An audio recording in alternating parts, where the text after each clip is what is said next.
고린도전서 8장은 참으로 중요한 말씀입니다. 왜냐하면 우리가 생활하면서 또한 행동할 때에 어떠한 기준으로 행해야 되는 것인지 그 기준을 말하기 때문입니다.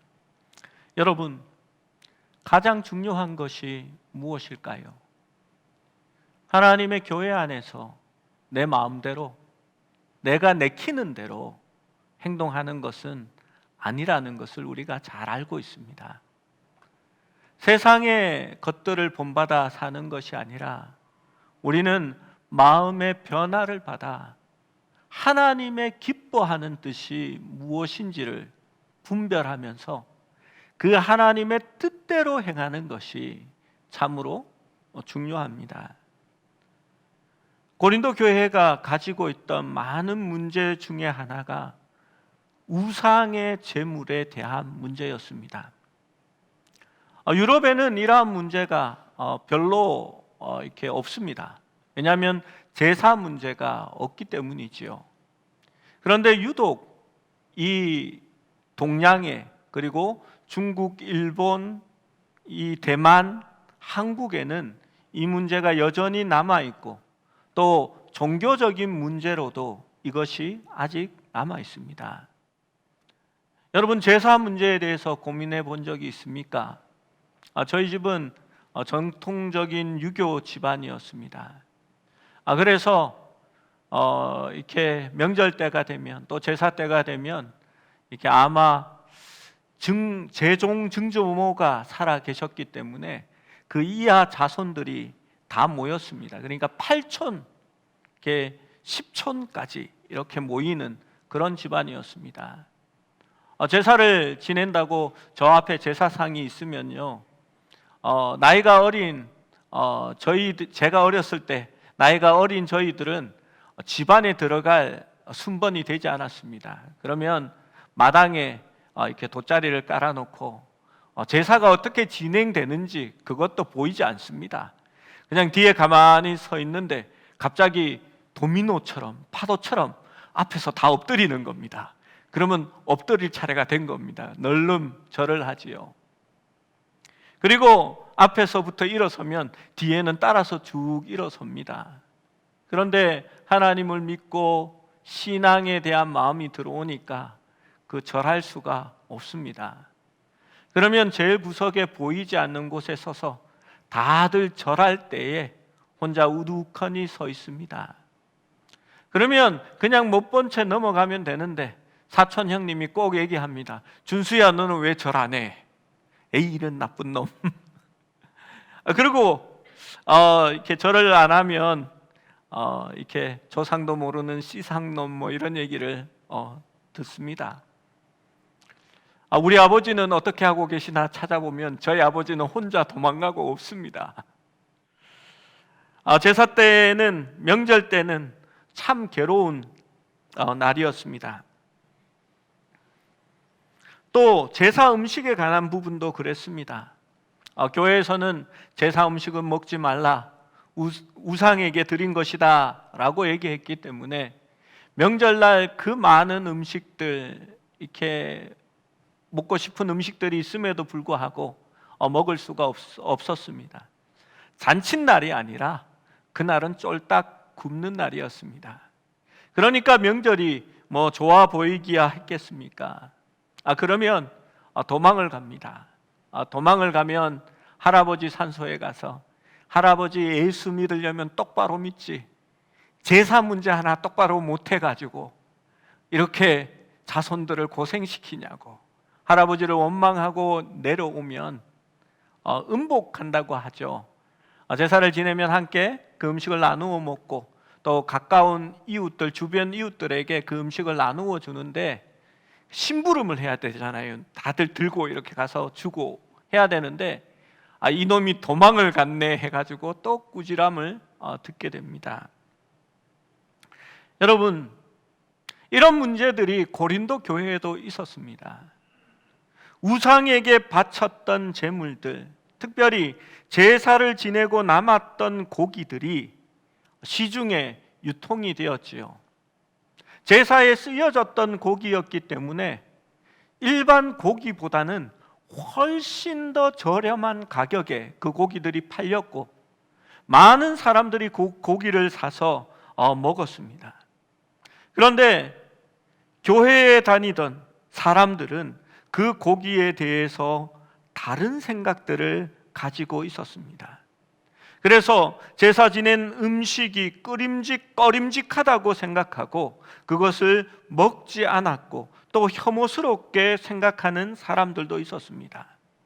또 반면에 옳은 지식을 가지고 먹는 것이 우리를 더럽게 하는 것이 아니라 우리 마음에서 밖으로 나오는 것이 더럽게 하는 것이다.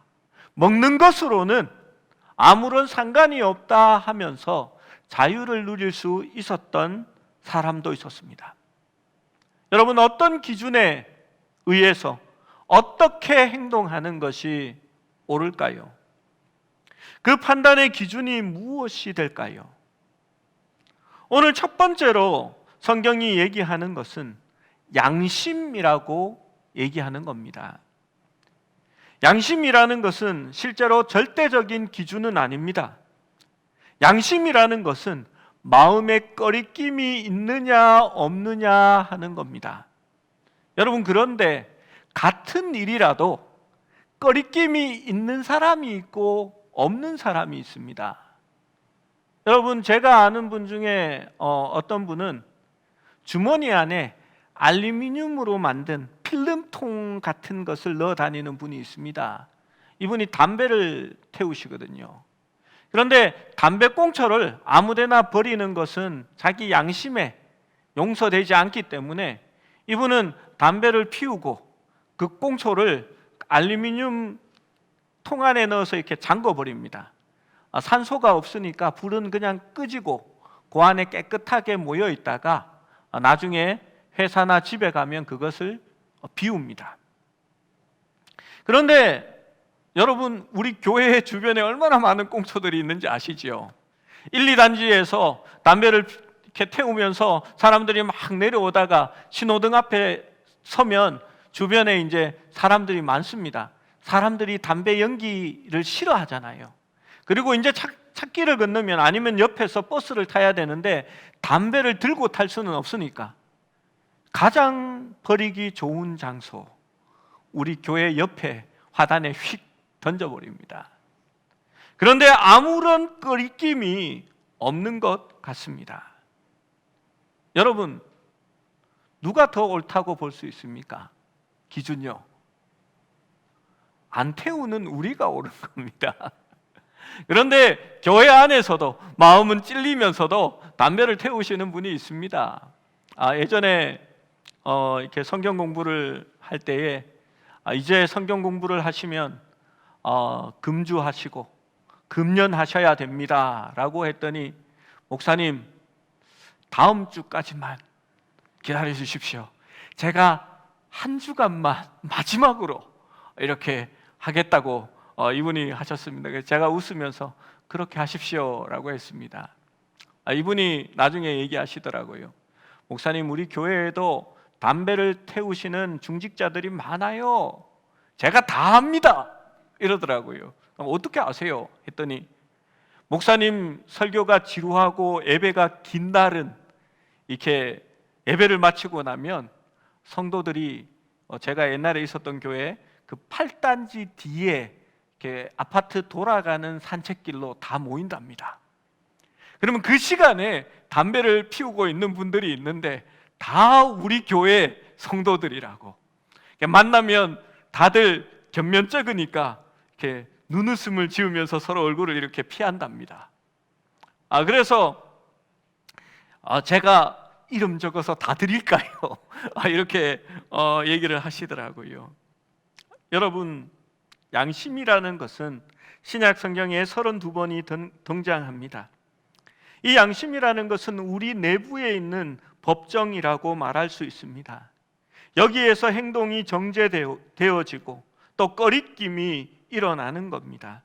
로마서 2장 14절에서 15절은 이렇게 말씀합니다. 함께 읽어볼까요? 시작.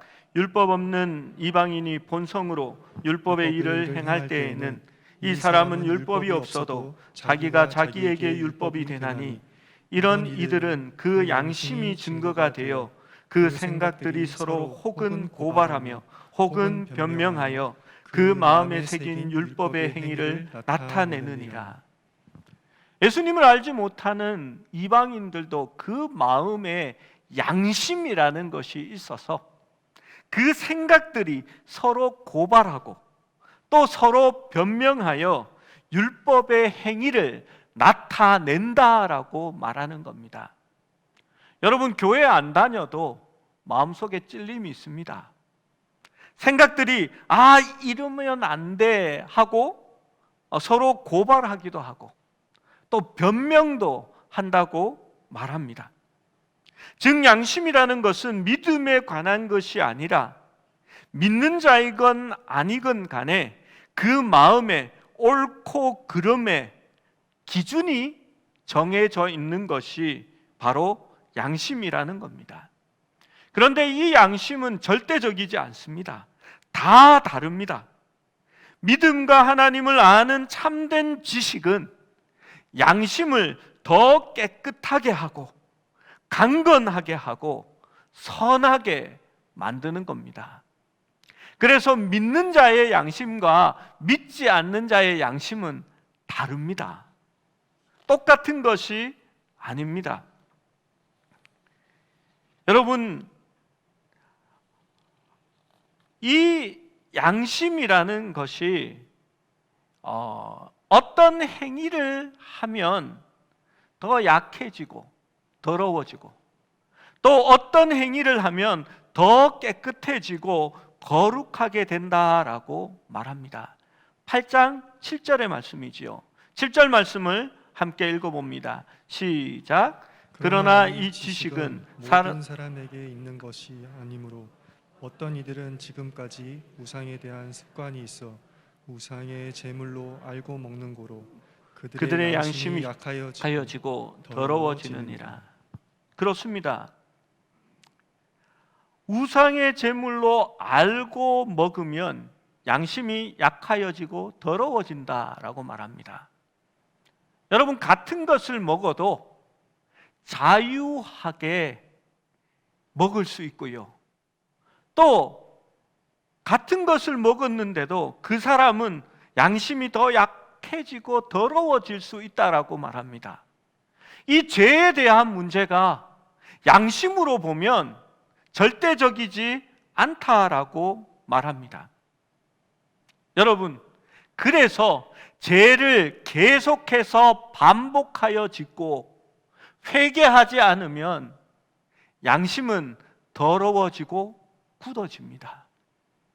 성경은 이러한 상태를 두고 신약 성경에 양심이 화인을 맞아서 외식함으로 거짓말하는 자들이다라고 표현합니다.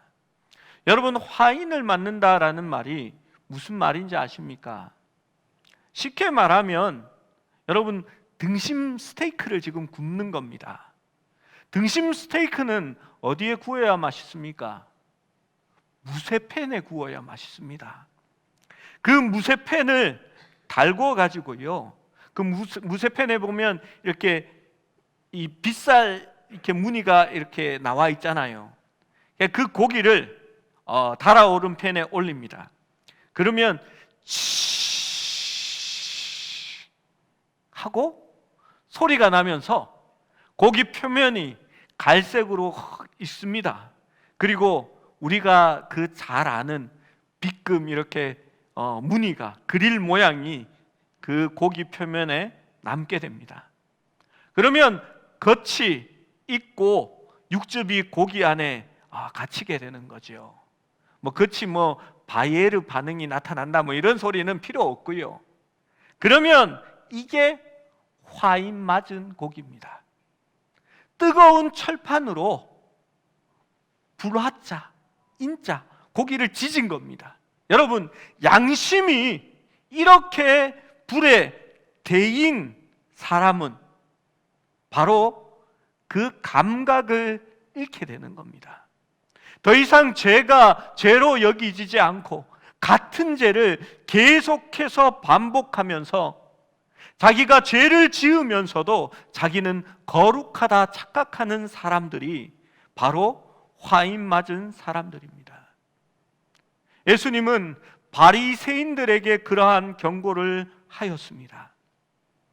그들은 종교적인 모습으로는 본인들이 거룩하고 모든 것을 행하고 있다라고 했지만 그 마음은 화인 맞아서 자기를 드러내기 원했지, 정말 이스라엘 백성들이 구원을 받고 그 약한 자들이 상처받는 것에는 아무런 관심이 없었습니다.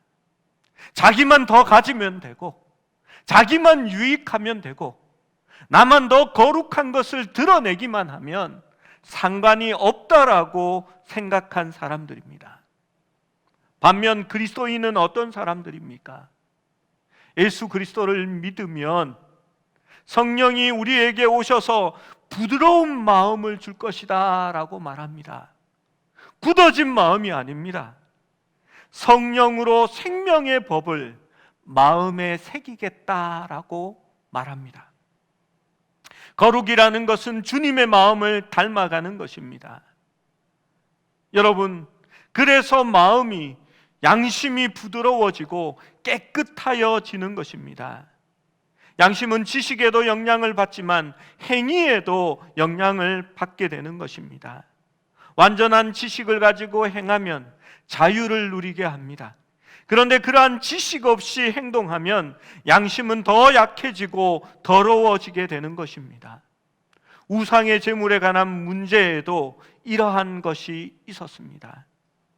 아직 완전한 지식이 없고 하나님의 진리를 알지 못하는 사람 편에서는 이 우상에 대한 제물이 찝찝한 겁니다. 우상은 정말 살아서 실제하는데 그 우상이 자기에게 영향을 미친다라고 생각합니다. 그래서 그것을 먹어야 할지 먹지 말아야 할지 고민하게 되는 겁니다. 여러분, 두 번째 행위의 기준은 무엇입니까? 지식입니다. 그것은 진리라고 말하기도 합니다. 특별히 고린도 교회의 성도들은 영적인 지식에 있어서 뛰어난 사람들이었습니다.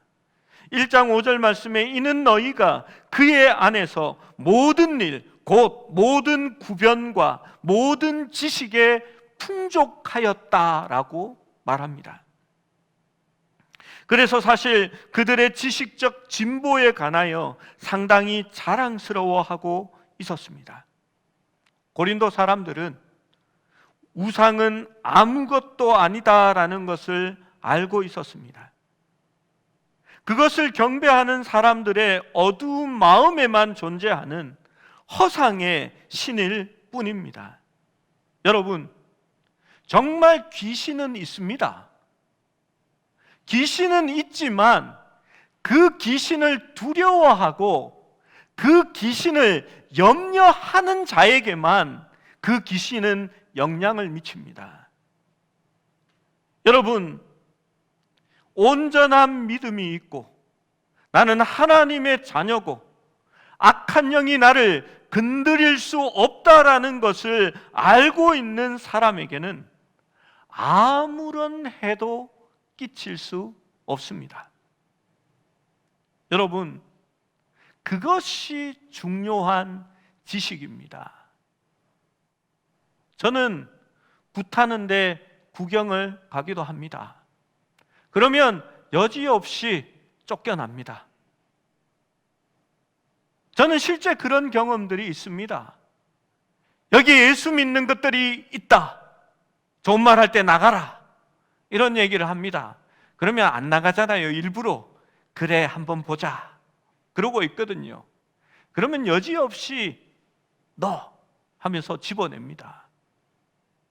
여러분, 우리 안에 계신 하나님이 어떠한 존재보다도 더 크신 하나님입니다. 그것을 믿는다면 왜 우상을 두려워하고 귀신을 두려워할 수 있겠습니까? 그것이 참된 지식입니다. 그 지식은 우리를 자유하게 합니다.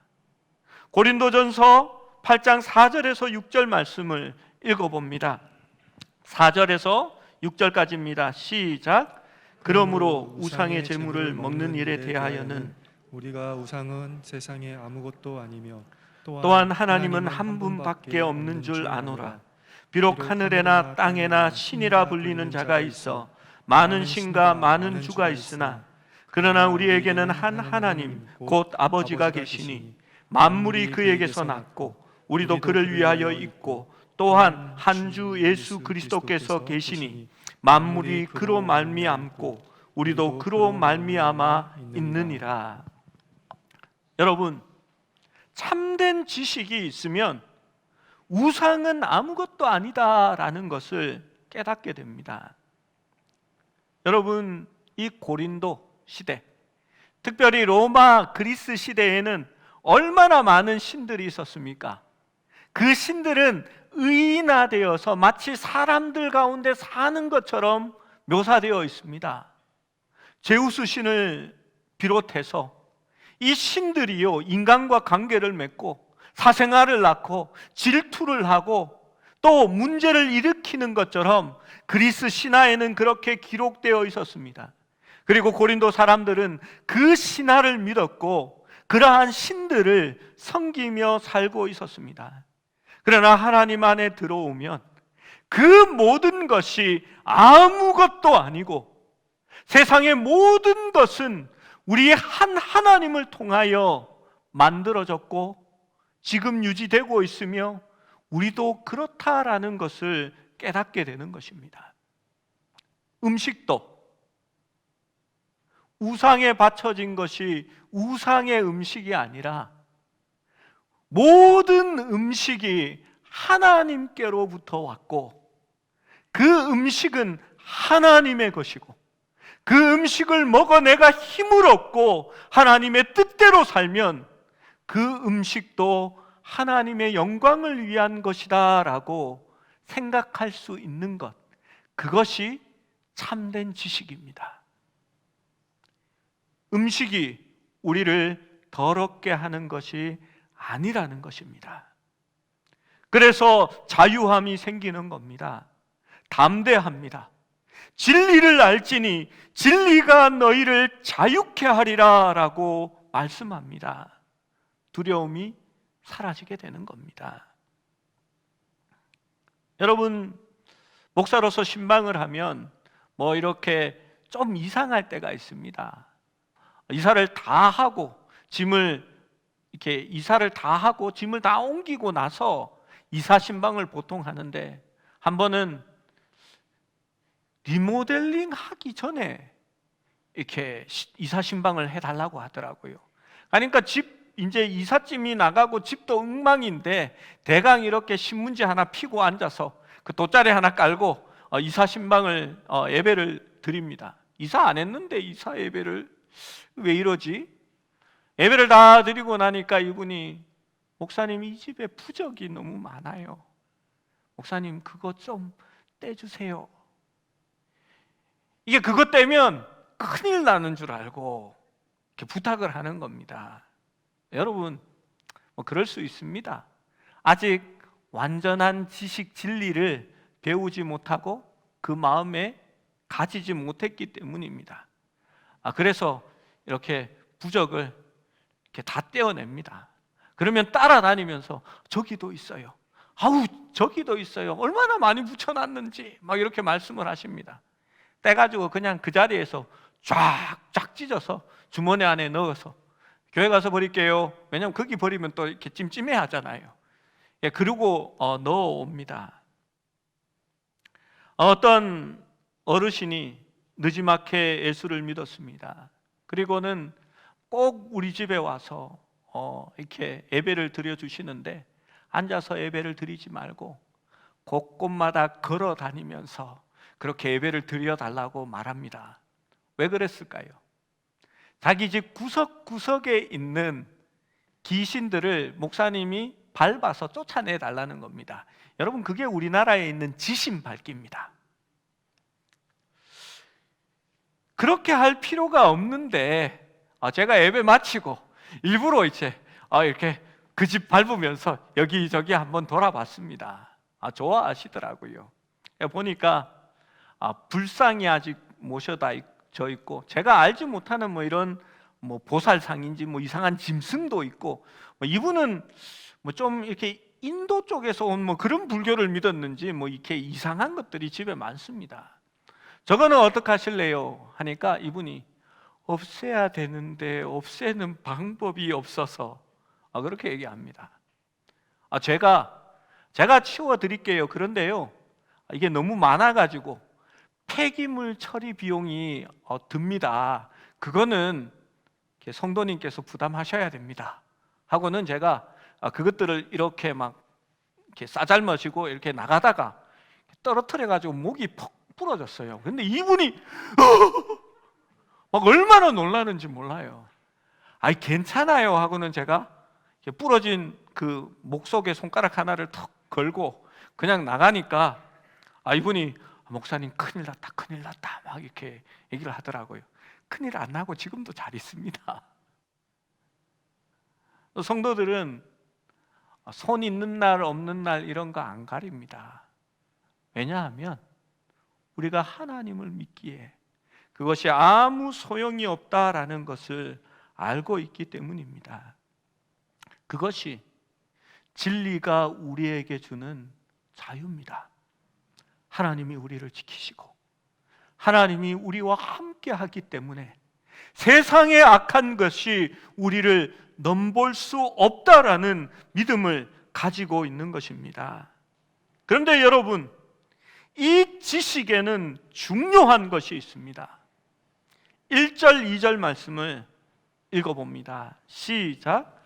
우상의 제물에 대하여는 우리가 다 지식이 있는 줄을 아나 지식은 교만하게 하며 사랑은 덕을 세우나니 만일 누구든지 무엇을 아는 줄로 생각하면 아직도 마땅히 알 것을 알지 못하는 것이요. 그렇습니다. 지식이 있는 줄 아나, 지식은 사람을 교만하게 만든다라고 말합니다.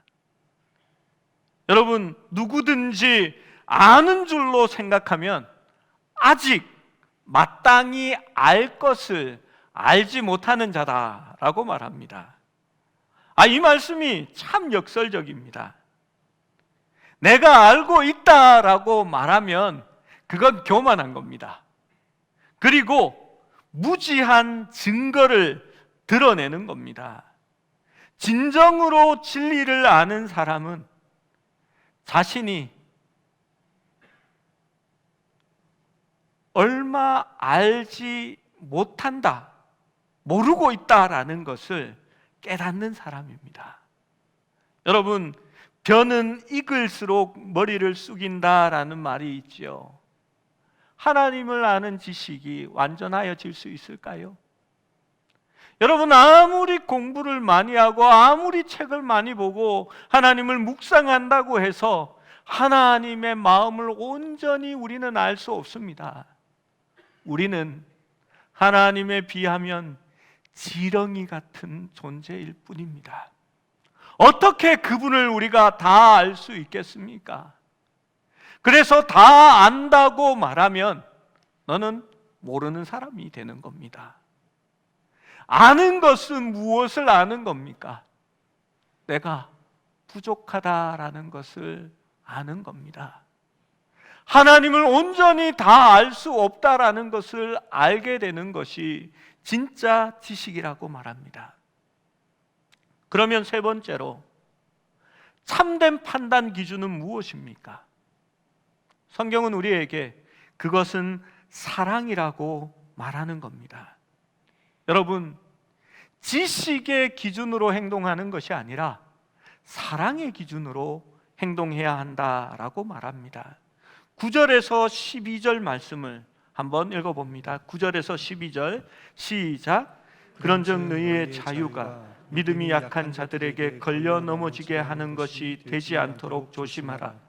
지식 있는 내가 우상의 집에 앉아 먹는 것을 누구든지 보면 그 믿음이 약한 자들의 양심이 담력을 얻어 우상의 제물을 먹게 되지 않겠느냐? 그러면 내 지식으로 그 믿음이 약한 자가 멸망하나니 그는 그리스도께서 위하여 죽으신 형제라. 이같이 너희가 형제에게 죄를 지어 그 약한 양심을 상하게 하는 것이 곧 그리스도에게 죄를 짓는 것이니라. 아멘. 여러분, 이게 무슨 말이냐 하면요, 예를 들어서 이렇게 요즘은 결혼식에 가니까 테이블에 이렇게 포도주를 이렇게 호텔 같은 데서 결혼하니까 이렇게 부어주더라고요. 앞에 제가 이렇게 탁 들고 있으니까 이렇게 저희 집사님이 목사님 한 모금 하셔도 괜찮습니다. 예, 그렇게 얘기하시더라고요. 진짜 제가 한 모금 한다고 해서 제가 양심이 더럽혀지고 뭐 죄를 짓는다고 생각하지 않습니다. 그 포도주가 저를 더럽게 하지는 못하거든요. 그런데 제가 마셨을까요? 안 마십니다. 왜 안 마실까요? 저는 마셔도 괜찮습니다. 뭐 그렇게 얘기하면 이렇게 하실지도 모르겠지만, 그런데 제가 마시면 지난달에 겨우 술 끊었던 우리 어느 집사님의 남편 되시는 분이 거봐 목사님도 마시던데 뭐 왜 내가 그거 안 먹으면 안 먹어야 돼 하면서 계속 마실 거거든요. 그래서 날마다 술 고래가 되어서 이렇게 집에 오실 겁니다. 여러분, 저의 자유함이 다른 사람에게는 그 선한 양심을, 이제 약한 양심을 다치게 할 수 있기 때문에 안 하는 겁니다. 여러분, 혹시 아직도 가끔씩 한잔 하시는 분들이 있으면요, 집에 혼자서 방구석에서 구석에 이불 덮어쓰고 얼른 입안에 넣고요, 절대 밖에서 하지 마십시오. 자기가 믿는 사람이라는 것을 알면 그러시면 안 됩니다. 혹시 담배 피우시는 분들, 이렇게 밖에서 담배 태우지 마십시오. 여러분, 이게 어떤 결과를 낳냐 하면요, 예전에 우리 교회에 등록했던 성도님 중 한 분이 저에게 오셔서 자기가 어떤 신앙인이라는 것을 막 간증을 하셨습니다. 자기가 뭐 구봉서 씨와 함께 간증을 하러 다니는데 자기가 간증하러 간 교회가 10군데가 넘고, 목사님 내가 기회가 되면 우리 교회에서도 제가 간증 한번 하겠습니다 막 하면서 자기의 신앙을 막 자랑하셨어요. 그런데 제가 그 머리를 이렇게 이발을 하러 이렇게 가시는데 그분이 그 앞에서 담배를 태우고 계시더라고요. 멀리서 이렇게 다가가는데 눈이 탁 마주쳤어요. 이분이 얼른 담배를 손으로 탁 거머쥐더라고요. 그 뜨거울 텐데. 그리고는 얼른 건물 안으로 이렇게 쑥 들어가셨어요. 그리고 저도 못 본 척 하면서 이렇게 청을 비우면서 갔지요. 근데 이분이 그 다음 주부터 교회를 안 나오세요. 왜요? 들켰잖아요. 자기가 약한 자라는 것을 본인이 말했으면 괜찮은데 여태껏 신앙적으로 훌륭하고 대단한 사람이라는 것을 자랑했거든요. 그런데 그런 일이 일어나고 나니까 이게 안 되는 겁니다. 여러분, 참된 지식은 자유함을 줍니다. 그러나 그 자유는 약한 자를 위해서 제한되어야 한다고 말하는 것입니다. 우리의 자유함이 약한 양심을 상하게 하는 것은 12절에 형제에게 죄를 짓는 것이며 또한 그리스도에게 죄를 짓는 것이다 라고 말합니다. 예수님은 뭐라고 말씀하셨습니까? 마태복음 18장 6절에 누구든지 나를 믿는 이 소자 중에서 하나를 실족해 하면 차라리 연자 맷돌을 그 목에 달리우고 깊은 바다에 빠뜨리 우는 것이 낫다라고 말합니다. 여러분, 연자 맷돌이 얼마나 큰지 모르시지요? 두부 만드는 요만한 맷돌이 아닙니다. 말이 돌리는 이따만한 맷돌이 연자 맷돌입니다. 여러분, 그거 발에라는 게 아니죠. 목에 매달아서 이렇게 깊은 물에 빠뜨리면 쑥 가라앉을 겁니다. 풀고 나올 수 있으면 다행, 아니면 차라리 죽는 게 낫다라는 말입니다. 이 제가 한 말이 아니고요, 우리 예수님께서 하신 말입니다. 우리 예수님 너무 과격해요. 그 정도로 우리가 행하는 행동이 나의 자유함이 아니라 연약한 이들을 돌아보고 그들을 위해서 행동해야 한다라고 말하는 것입니다. 지혜로운 우리 조상들은요, 이렇게 얘기했습니다. 애들 앞에서는 냉수도 함부로 못 마신다라고 말하지요. 여러분, 어른이 냉수를 벌컥벌컥 마시고 하면서 탁 내려놓더니 이 냉수가 밑으로 이렇게 흐르는 것을 이렇게 탁 텁니다.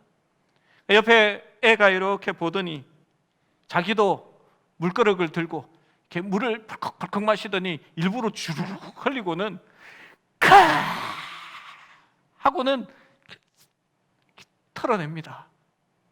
여러분, 좋은 거 배웠습니까? 아니잖아요. 그래서 애들 앞에서는 냉수 한 그릇 먹는 것도 조심하라고 얘기하는 겁니다.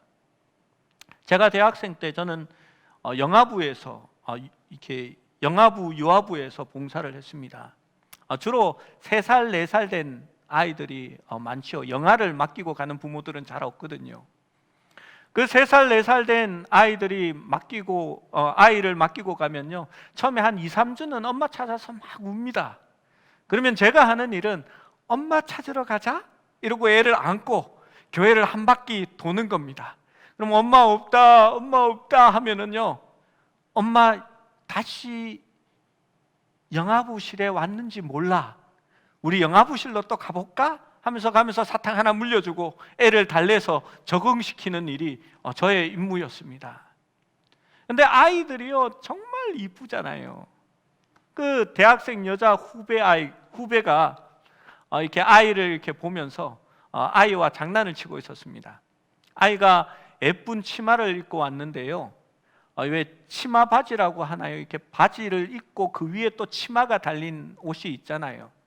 그러니까 이 후배가 그 여자애 앞에서 아이스 깨끼 하면서 이렇게 치마를 이렇게 들추었어요. 그러니까 이 꼬맹이가 까르르 웃으면서 너무 좋아하는 거예요. 그걸 몇 번을 했어요. 제가 이건 아닌데 하는 마음이 들었지만 바지였으니까, 치마는 폼이었으니까, 그리고 아직 어린애니까 그래서 그냥 있었습니다. 그리고 다음 주에 이 대학생 후배가 그날은 잔뜩 예쁘게 하고 이렇게 치마를 입고 영아부실에 이렇게 왔습니다. 그리고 아이들과 함께 이렇게 막 놀고 있는데 이 꼬맹이가 아이스 깨끼 하더니 집어를 확 들어버렸어요. 그래서 저는 못 봤습니다만 이렇게 모든 것이 드러났다는 그런 일이 있었습니다. 이게 뭐 때문에 그랬을까요? 지난주에 즐겁게 놀았거든요. 그걸 배운 겁니다. 여러분, 많은 사람들이 성숙한 양심을 가지고 있지는 않습니다. 우리 교회 안에는 주님을 영접한 지 얼마 되지 않았고 또 잘할 만한 기회도 갖지 못했습니다. 또 우리 중에는 아내가 눈물로 20년을 기도해가지고 겨우 교회에 끌고 온 남편도 있습니다. 여러분, 그렇게 교회에 왔더니 교회 안에서 막 이상한 일들이 벌어지는 겁니다. 여러분, 그러면 교회에 나오겠습니까? 만약에 교회에 나왔더니 아니 목사님들 몇 명하고 또 저하고 또 이렇게 장로님 몇 명하고 편을 나누어 가지고 야, 교회 똑바로 해야지 하고 막 이렇게 의자 집어 던지고 막 이러면은 여러분 성숙한 사람들은요, 아유 저것들 하고는 신앙생활 잘합니다. 상관없습니다. 그런데요, 아직 연약한 새신자들은요, 아이고 예수 믿는 것들이 목사라는 게 나보다도 못해, 나는 안 믿어도 저렇게는 안 살아 하면서 교회에 안 나올 겁니다. 여러분, 내가 자유하고 내가 실족하지 않으니까 내가 할 수 있는 게 아니라요, 나의 행동은 여리고 약한 자들을 사랑으로 대할 수 있어야 하는 겁니다. 지식은 그것을 어떻게 사용하느냐에 따라서 교회를 나뉘게 하고 싸우게 하는 무기가 되기도 하지만 교회를 세우고 하나 되게 하는 도구도 될 수 있습니다. 모든 것을 알고 있다라는 태도는 자신의 무지를 나타내는 증거입니다. 진리에 대해서 진짜 알고 있는 사람은 내가 얼마만큼이나 모르는 사람이다라는 것을 아는 사람입니다. 여러분, 목사로서 제가 늘 조심하는 게 있습니다. 성도들의 얘기를 고지고대로 안 듣는 겁니다. 목사님 김권사가요, 제한테 와가지고 그 김권사 나쁜 사람이에요 얘기하면 제가 늘 하는 말이 있습니다. 제가 김권사 얘기도 한번 들어보고 판단할게요. 그러면요, 목사님 절대 얘기하면 안 됩니다, 그렇게 얘기합니다. 여러분, 성경은 말합니다. 에베소서 4장 15절, 오직 사랑 안에서 참된 것을 하여 범사에 그에게까지 자랄지라. 그는 머리니 곧 그리스도라. 사랑 안에서 자라나야 하는 것입니다. 지식은 힘이 있습니다. 그러나 사랑 안에서 사용되어져야 합니다. 그리고 사랑은 항상 지식에 의하여 조절되어지는 겁니다. 그래서 바울이 무엇이라고 말합니까? 9절 말씀 읽어봅니다. 시작. 그런즉 너희의 자유가 믿음이 약한 자들에게 걸려 넘어지게 하는 것이 되지 않도록 조심하라. 12절 말씀도 같이 읽어봅니다. 시작. 이같이 너희가 형제에게 죄를 지어 그 약한 양심을 상하게 하는 것이 곧 그리스도에게 죄를 짓는 것이니라. 그러므로 만일 음식이 내 형제를 실족하게 한다면 나는 영원히 고기를 먹지 아니하여 내 형제를 실족하지 않게 하리라. 사도 바울이 뭐라고 얘기합니까?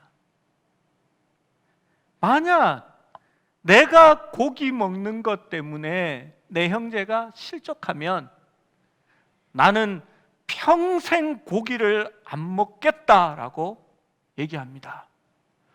우리 사도 바울도 너무 대단한 분입니다. 저는 그렇게까지는 못하겠습니다. 만약 내가 고기 먹는 것이 우리 성도를 실족케 하면 저는 방구석에서 혼자 몰래 구워 먹겠다라고는 하겠습니다. 여러분, 조심해야 합니다. 제가 연초가 되면 늘 하는 얘기가 있습니다. 성도들끼리 돈거래하지 마십시오. 또 성도들에게 개인적으로 여러분이 누구에게 보험을 들어주고 누구 집에 가서 물건을 팔아주고 이것을 말릴 생각은 없습니다. 그러나 투자를 권유한다든지 전셋집을 얻는데 이왕이면 우리 교인 중에서 나하고 친한 사람에게, 부동산 하시는 분에게 가서 저 전셋집 구해 주십시오 하는 게 좋지 않습니까? 그런데 투자에 관한 문제, 안 사도 되는 땅을 사게 한다든지 이런 거는 하지 마십시오. 여러분, 우리 노예 안에 있는 큰 교회가 그것 때문에 싸워서 교회가 분란이 생기고 목사님이 나가는 일이 생겼습니다. 여러분, 이런 작은 것이 문제가 생기는 겁니다. 예를 들어서 이게 너무 이렇게 직접적으로 얘기하는 건지 모르겠지만 그 교회는 참 좋은 교회입니다. 권사를 하고 은퇴를 하면 금가락지를 해준답니다. 아우, 우리 권사님들 다 그쪽 교회로 갈 것 같아요. 우리는 안 해주잖아요. 그런데 금가락지를 하는데 우리 교인 놔두고 우리 교인한테 몰아주면 좋은데 교회에서 그렇게 안 한다고 해서 싸움이 난 겁니다. 여러분, 작은 교회에 금은방 하는 분이 한 분이면 괜찮습니다. 그런데 교인 중에 금은방을 하는 분이 2명, 3명이 되면 여러분 누구에게 맡기시겠습니까? 교회가 공식적으로 누구에게 다 맡겨야 하겠습니까? 나누어서 맡길까요? 그래서 그 교회는 차라리 돈으로 줬습니다. 그냥 각자 알아서 자기들이 원하는 친한 집에 가서 맞추십시오. 그랬더니 성도들이 그 집에, 자기 집에 다 안 맞추게 한다고 삐졌던 그 집에 가서 맞춘 게 아니라요, 돈 받아서 동대문 가서 다 맞췄습니다. 왜냐하면 거기가 더 싸거든요. 그래서 그것 때문에 싸움이 일어나는 겁니다. 여러분, 개인적으로야 상관없습니다. 그런데 교회의 공식적인 것은 어느 한 집만 통할 수 없습니다. 교회 건축에 관한 것도 마찬가지입니다. 우리 교인 중에 누가 건축을 하는 분이 있어도 저는 그분에게 교회 건축은 안 맡깁니다. 왜냐하면 다른 분들을 위해서, 덕 세우기를 위해서 그렇습니다. 그분한테 책임을 맡기고 건물이 잘 지어지고 있는지 확인하고 감사를 하게 해달라는 것은 부탁할 겁니다. 왜 그렇습니까? 덕이 되기 위해서입니다. 내가 하면 더 싸게 할 수 있는데 나한테 맡겨주십시오. 그게 낫습니다. 여러분, 반드시 문제 생깁니다. 목사가 하지 말라 그러면요, 난리 나겠지요. 자기가 알아서, 만약에 내가 건축하는 것이 약한 자들의 양심의 문제가 된다면 내가 평생 교회 건축은 하지 않아 그들을 보호하겠다고 말할 수 있어야 하는 겁니다. 그것이 약한 자들을 배려하는 것입니다. 여러분, 내가 잘할 수 있고 내가 할 수 있어도 때로는 하지 않는 것이 덕을 세우고 유익하게 할 수 있는 일입니다. 교회에 들어온 한 젊은이가 교회에 왔더니 교회에 자리가 없습니다. 이 교회는 척 스미스 목사가 개척한 교회입니다. 해변가에 있는 히피들이 교회를 방문하기 시작한 교회였지요. 정장을 차려입고 멀쑥한 사람들이 멀쑥하게 차려입고 의자에 다 앉아 있는데 해변가에서 모래 속을 뒹굴던 청년이 온몸에 모래를 묻혀가지고 와서 두리번 하더니 자리가 없어서 중앙 통로 가운데에 털썩 주저앉습니다. 외국의 교회들은 중간에 카페트가 놓여져 있지요, 통로마다. 사람들이 눈이 그쪽으로 쏠리고 많은 사람들이 보고는 웅성웅성하는 소리가 들렸습니다. 그때 앞에 앉아있던 그 교회 장로님께서, 멀쑥한 나이든 장로님인데 양복을 다 차려입은 정장 차림에서 벌떡 일어나더니 그 청년 옆에 같이 털썩 주저앉았습니다. 여러분, 우리는 뭐 이렇게 바닥에 앉는 것이 이렇게 별것 아닌 민족이지만 서양 사람들은 그게 쉽지 않습니다. 딱딱한 바닥에 옆에 앉아서 그 청년에게 성경책을 내밀면서 함께 그것을 보자고 했습니다. 저는 그것이 배려와 사랑이라고 생각합니다. 지식이라는 반죽은 반드시 사랑이 들어가져서 반죽되어야 합니다. 여러분, 지식만으로는 속이 텅 빈 교만의 덩어리로 만들어지는 겁니다. 사랑을 넣어서 반죽된 지식이야말로 성숙하고 아름다운 것으로 만들어지는 것입니다. 여러분, 우리가 하나님 안에서 참된 행위가 있기를 원합니다. 교회를 어떻게 세우고 우리가 어떻게 행동할 기준을 바로 갖기를 원합니다. 양심도 아니고 지식도 아닙니다. 지식은 사랑으로 말미암아 비로소 온전하게 되어지는 것입니다. 약한 이들을 돌아보고 나보다 낮은 이를 섬기고 높여줄 수 있는, 큰 자는 낮아질 수 있는 그런 교회야말로 주님이 원하시는 교회라 저는 믿습니다. 우리 그런 교회로 세워지는 서울 수림교회가 되기를 축원합니다.